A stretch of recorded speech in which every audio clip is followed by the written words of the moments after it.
இந்த வீடியோல நம்ம be verb, subject and object questions ஒரு சில எக்ஸாம்பிள்ஸ் வச்சு நம்ம இதை பற்றி இன்னும் டீட்டெயிலாக தெரிஞ்சுக்க போகிறோம். be verb question, subject question and object question. இதுதான் 3 ஃபார்ம்ஸ் ஆஃப் கொஸ்டின்ஸ். இதோடைய சில எக்ஸாம்பிள்ஸ் தான் இப்போ நம்ம பார்க்க போகிறோம். ஓகே, நான் ஏற்கனவே சொன்ன மாதிரி நம்ம ஆன்சர்ஸ் வச்சு தான் நம்ம கொஸ்டின்ஸை டிரைவ் பண்ணவே முடியும். இனிஷியலாக நீங்கள் எதை யூஸ் பண்ணுறது, சப்ஜெக்ட் யூஸ் பண்ணுறதா, இல்லை ஆப்ஜெக்ட் கொஸ்டின் ஃப்ரேம் பண்ணுறதா, இல்லை be verb கொஸ்டின் ஃப்ரேம் பண்ணுறது, எதுவாக இருந்தாலும் நம்ம முதல்ல ஆன்சர் என்னவா இருக்கும் அப்படின்னு பேஸ் பண்ணி தான் நம்ம கொஸ்டினே ஸ்ட்ரக்சர் பண்ண முடியும். ஸோ இப்போ இங்கே he took my pen அப்படின்றது தான் வந்து ஆன்சர் அப்படின்னு நம்ம கன்சிடர் பண்ணிப்போம். இங்கே நம்ம 2 டிஃப்ரெண்ட் டைப் ஆஃப் கொஸ்டின்ஸை ஃப்ரேம் பண்ணலாம். ஒன்று யாரு எடுத்தாங்க, இன்னொன்று அவர் என்ன எடுத்தார். அவர்னு சொல்லக்கூடியது ஹீயை குறிப்பிடும். அவர் என்ன எடுத்தார். யாரு எடுத்தாங்க அப்படின்னு சொல்லும் போது வந்து அது வந்து சப்ஜெக்ட் கொஸ்டின். என்ன எடுத்தாங்க அப்படின்றது வந்து பார்த்தீங்கன்னா அது ஆப்ஜெக்ட் கொஸ்டின். ஏன் யார் எடுத்தாங்கன்னா, அப்போ யார் எடுத்தாங்கன்னா அவர் தான் எடுத்தார். he took my pen அப்படின்னு சொன்னா அப்போ அது வந்து சப்ஜெக்ட் கொஸ்டின். ஏன்னா ஆன்சர் வந்து ஹீலே இருக்கு. இதே என்ன எடுத்தாங்க அப்படின்னா இங்க சப்ஜெக்ட்ல இல்ல, பென்ல தான் அந்த ஆன்சர் இருக்கு இல்லையா? ஸோ இப்போ நம்ம இதை கொஸ்டின்ல பார்ப்போம் எப்படி ஃப்ரேம் ஆகுது.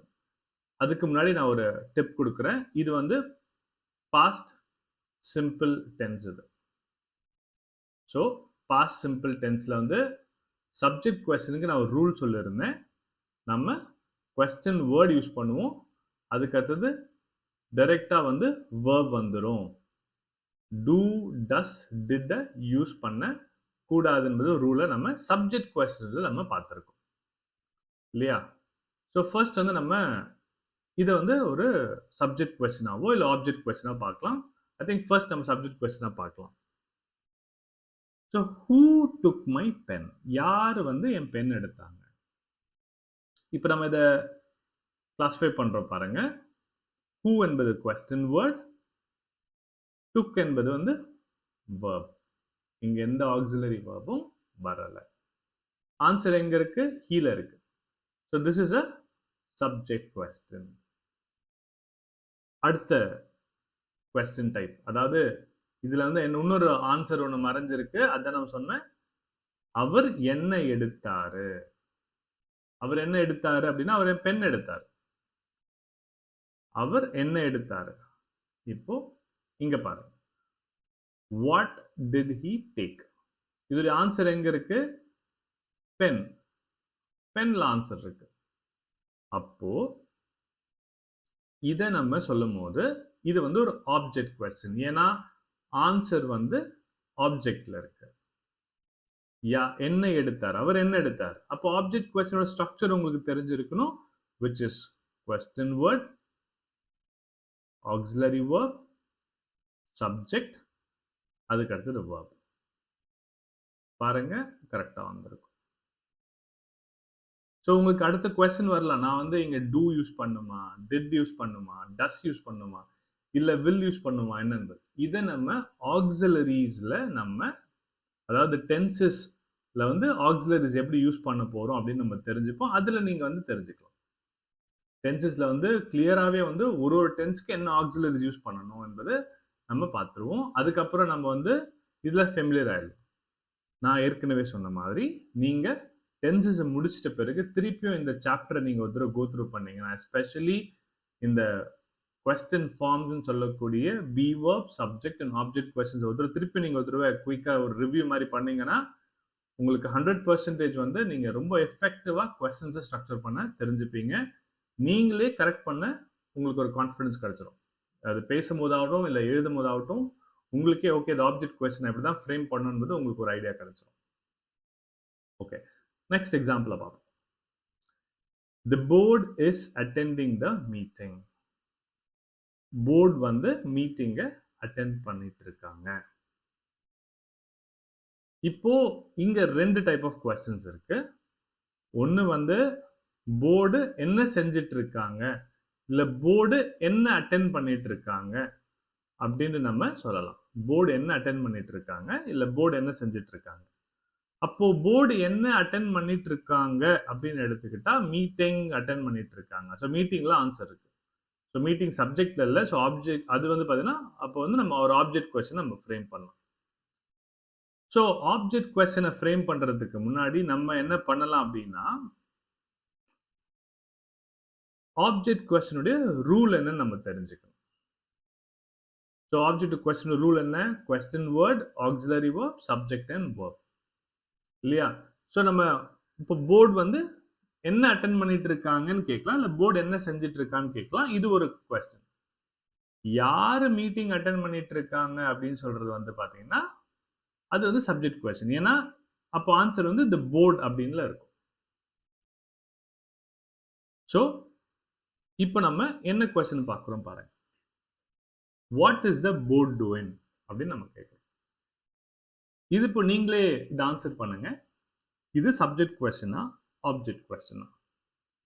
What is the board doing or what is the board attending அப்படின்னு ஒரு கொஸ்டின் இருக்கு. போர்டு என்ன செஞ்சுட்டு இருக்காங்க, இல்ல போர்டு என்ன அட்டெண்ட் பண்ணிட்டு இருக்காங்க, இதுதான் வந்து கொஸ்டின். இது சப்ஜெக்ட் கொஸ்டினா ஆப்ஜெக்ட் கொஸ்டினா? நீங்க ஆப்ஜெக்ட் கொஸ்டின் அப்படின்னு நினைச்சிருந்தீங்க அப்படின்னா கரெக்டான answer.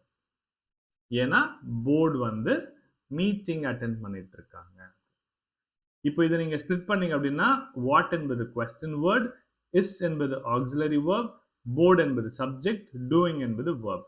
Object question structure follow ஆயிருக்கும் பாருங்க. அடுத்த எக்ஸாம்பிள் பார்ப்போம். விச் மீன்ஸ் அடுத்த டைப் ஆஃப் கொஸ்டின், யாரு மீட்டிங்கை அட்டெண்ட் பண்ணிட்டு இருக்காங்க? சிம்பிள். யாருன்னா who. So who is attending the meeting? யார் அட்டெண்ட் பண்ணிட்டு இருக்காங்க? போர்டு அட்டெண்ட் பண்ணிட்டு இருக்காங்க. அப்போ நம்ம இதுக்கு ஸ்ட்ரக்சர் என்னன்னு உங்களுக்கு தெரிஞ்சிருக்கும். நம்ம கொஸ்டின் வேர்டு யூஸ் பண்ணுவோம். அதுக்கு அடுத்தது வந்து இது கண்டினியூஸ் ஃபார்ம். கண்டினியூஸ் ஃபார்ம்ஸ்லையும் மாடல்ஸ் வச்சு ஃப்ரேம் பண்ணும்போது நம்ம ஒரு ஸ்ட்ரக்சரை ஃபாலோ பண்ணுவோம். சப்ஜெக்ட் கொஸ்டின்ல கொஸ்டின் வேர்ட், அதுக்கு அடுத்தது என்ன வரும்? ஆக்ஸிலரி வேர்ப், அதுக்கு அடுத்தது வேர்ப் வந்துடும். இது சப்ஜெக்ட் கொஸ்டினா? ஆமா, இது சப்ஜெக்ட் கொஸ்டின். ஏன்? ஆன்சர் வந்து இந்த போர்டு தான் ஆன்சர். சப்ஜெக்ட்ல வந்திருக்கு. அதனால இது வந்து சப்ஜெக்ட் கொஸ்டின். இது வந்து சப்ஜெக்ட் கொஸ்டின். ஸோ இங்க பாருங்க, who question word, auxiliary verb and then verb. Is என்பது ஆக்ஸிலரி வேர்பா வந்திருக்கு. நான் திருப்பி சொன்ன மாதிரி இந்த ஸ்ட்ரக்சர்ல தான் ஃபாலோ ஆகும். நீங்க யூஸ் பண்ண உங்களுக்கு ஆட்டோமேட்டிக்காவே உங்களுக்கு தெரிய வந்துடும். இப்போ my pen was in the cupboard. இந்த சென்டென்ஸ் இது ஆன்சர். இது நீங்க என்ன டைப் ஆஃப் கொஸ்டின் நீங்க ஃப்ரேம் பண்ண முடியும், நீங்க டிரைவ் பண்ணலாம். My pen was in the cupboard. இங்க பாத்தீங்கன்னா இது சென்டென்ஸே வந்து பாத்தீங்கன்னா பி வேர்ப் சென்டென்ஸ். வேற எதுவும் வேர்ப் இல்லை. அப்போ நம்ம சப்ஜெக்ட் கொஸ்டினோ ஆப்ஜெக்ட் கொஸ்டினோ ஃப்ரேம் பண்ண முடியாது. ஃப்ரேம் பண்ண முடியும், பட் ஒரே ஸ்ட்ரக்சர் தான் ஃபாலோ ஆகும். பி வேர்ப் கொஸ்டின் எப்படி ஃப்ரேம் பண்ணணும்னு உங்களுக்கு தெரியும். Open type question be verb வந்து question word be plus subject. நீங்க வேணா இந்த வீடியோவை பாஸ் பண்ணிட்டு ரூல்ஸை நீங்க நோட் பண்ணியிருந்தா நீங்க பார்க்கலாம். உங்களுக்கு இது நீங்க ஃபாலோ பண்ணுங்க. கொஸ்டின் வேர்ட் வரும், பி வேர்ப் வரும், அதுக்கடுத்து சப்ஜெக்ட் வரும். இப்போ கபோர்ட்ல என்ன இருந்தது அப்படின்னு நம்ம கேட்கிறோம் அப்படின்னா என் பென் இருந்தது அப்படின்னு நம்ம சொல்லலாம். அப்படி இல்லை வந்து பார்த்தீங்கன்னா மை பென் இல்லை வேற என்ன கொஸ்டின் ஃப்ரேம் பண்ணலாம்னு பார்ப்போம். We just have a look at it. Okay, இப்போ ஃபர்ஸ்ட் கொஸ்டின் வந்து கபோர்ட்ல என்ன இருந்தது, இல்ல என் பென் எங்க இருந்தது இப்படின்னு சொல்லுவோம். கேட்கலாம். கபோர்ட்ல என்ன இருந்தது, இல்ல என் பென் எங்க இருந்தது, இது ரெண்டுமே நம்ம வந்து கொஸ்டினை ஃப்ரேம் பண்ணலாம். ஆனா இது ரெண்டுமே பி வேர்ப் கொஸ்டின்றதால கொஸ்டின் வேர்டு வரும், அதுக்கு அது பி வரும், அது சப்ஜெக்ட் வரும். இதுல சப்ஜெக்ட் அண்ட் ஆப்ஜெக்ட்லாம் அப்படிலாம் பிரிக்கமானா நம்ம அந்த பி வேர்ப்ல ஃபாலோ பண்ணிக்கலாம். இப்போ வேர் வாஸ் மை பென், என் பென் எங்க இருந்தது அப்படின்னு ஆன்சரை கொடுக்குறேன், கொஸ்டினை கொடுக்குறேன். ஸோ என் பென் எங்கே இருந்ததுன்னா கொஸ்டின் வேர்ட், பி வேர்ப், அதுக்கடுத்து சப்ஜெக்ட். என் பென் வந்து கப்போர்டில் இருந்தது. பி வேர்ப் இது. ஸோ பி வேர்பில் நம்ம சப்ஜெக்டா ஆப்ஜெக்டா அதெல்லாம் கவலைப்பட வேணாம். ஸோ பி வேர்ப்னா ஒரே கொஸ்டின் ஸ்ட்ரக்சர் தான். Question word, be plus subject. அதுக்கடுத்து பாருங்க, what was in the cupboard. கப்போர்டில் என்ன இருந்தது? என் பென் இருந்தது. ஸோ பி வேர்ப் கொஸ்டின் என்பதால இங்கே நம்ம எதுவுமே கவலைப்பட வேண்டிய அவசியம் கிடையாது. பி வேர்ப் என்பதை நம்ம எப்படி கண்டுபிடிச்சோம் அப்படின்னா, ஏற்கனவே நம்ம வேர்ப்ஸ் அண்ட் ஆக்சிலரிஸை பார்த்துருக்கோம். இங்கே பி தான் வேர்பா வந்திருக்கு. So we call it as a be verb question. அடுத்தது பாருங்க, Sam will learn French. Sam வந்து ஃப்ரெஞ்சை படிப்பாரு. அகைன் இங்க 2 கொஸ்டின்ஸ் இருக்கும் எப்பவுமே. இந்த 2 கொஸ்டின்ஸ்ல ஒன்று வந்து பார்த்தீங்கன்னா, சாம் என்ன படிப்பாரு, சாம் என்ன படிப்பாரு அப்படின்னு எடுத்துக்கிட்டா, அப்போ வந்து பார்த்தீங்கன்னா ஃப்ரெஞ்ச் தான் இங்கே ஆன்சர். Object question. சாம் என்ன படிப்பாரு. அப்போ உங்களுக்கே தெரிஞ்சிருக்கணும், ஒரு ஆப்ஜெக்ட் கொஸ்டின்ல என்ன கொஸ்டின் ஸ்ட்ரக்சர் ஃப்ரேம் பண்ணணுன்றது. நான் வேணா உங்களுக்கு திருப்பி சொல்றேன். கொஸ்டின் வேர்ட் வரும், அதுக்கடுத்தது ஆக்சிலரி வேர்ப் வரும், அதுக்கடுத்து சப்ஜெக்ட் வரும், அதுக்கடுத்தது வேர்ப் வரும். இப்படி வரணும். இது வந்து ஆப்ஜெக்ட் கொஸ்டின்ஸோடைய ரூல். சரி, சாம் என்ன படிப்பார்? சாம் வந்து பிரெஞ்சு படிப்பார். அப்போ அது வந்து ஆப்ஜெக்ட் கொஸ்டின். சரி, யாரு பிரெஞ்சு படிக்க போறா? யாரு பிரெஞ்சை படிக்க போறா? யாரு பிரெஞ்சை படிக்க போறாருன்னா அப்போ சாம் தான் வந்து இதோடைய ஆன்சர். அது வந்து object question, sorry subject question. இப்போ நீங்க சப்ஜெக்ட் கொஸ்டினை ஃப்ரேம் பண்ண போறீங்க. நீங்க சப்ஜெக்ட் கொஸ்டினை ஃப்ரேம் பண்றப்ப நீங்க ஃபாலோ பண்ணக்கூடிய ரூல் என்னன்னா, ஃபர்ஸ்ட் இங்க வந்து ஒரு மாடல் வந்திருக்கு, வில் என்பது. அப்போ வில் என்பது மாடல் வரும்போது நம்ம எப்படி ஸ்ட்ரக்சர் பண்ணணும் சப்ஜெக்ட் கொஸ்டினை அப்படின்னு பார்த்தா, நம்ம ஏற்கனவே ரூலை பார்த்துருக்கோம். கொஸ்டின் வேர்ட் வரும், அதுக்கடுத்து அந்த ஆக்சிலரி அப்படியே வரும், அதுக்கடுத்தது சப்ஜெக்ட் வராது, அதுக்கு பதிலாக வேர்ப் வரும். இதுதான் வந்து சப்ஜெக்ட் கொஸ்டினுடைய ரூல். இப்போ இந்த வீடியோவை நீங்க பாஸ் பண்ணிட்டு இதை பேஸ் பண்ணி நீங்க 2 கொஸ்டின்ஸ், அதாவது ஒன்று சாம் என்ன படிப்பாரு அப்படின்றது ஒரு கொஸ்டினுக்கும், யாரு பிரெஞ்சு படிக்க போறா என்பது கொஸ்டினுக்கும் நீங்க கொஸ்டினை ஸ்ட்ரக்சர் பண்ண முடியுதான்னு பாருங்க. இந்த இருக்கக்கூடிய ரூல்ல as per object question rule, as per subject question rule அப்படின்றது. ஸோ இப்போ நீங்க உங்களுக்கு ஒரு டாஸ்க் கொடுத்துருந்தேன், அதை நீங்க ஃப்ரேம் பண்ணியிருப்பீங்க நம்புறேன். இப்போ இதோட ஆன்சரை பாருங்க. What will Sam learn? So we have a question word, we have an auxiliary verb, we have a subject, we have a verb.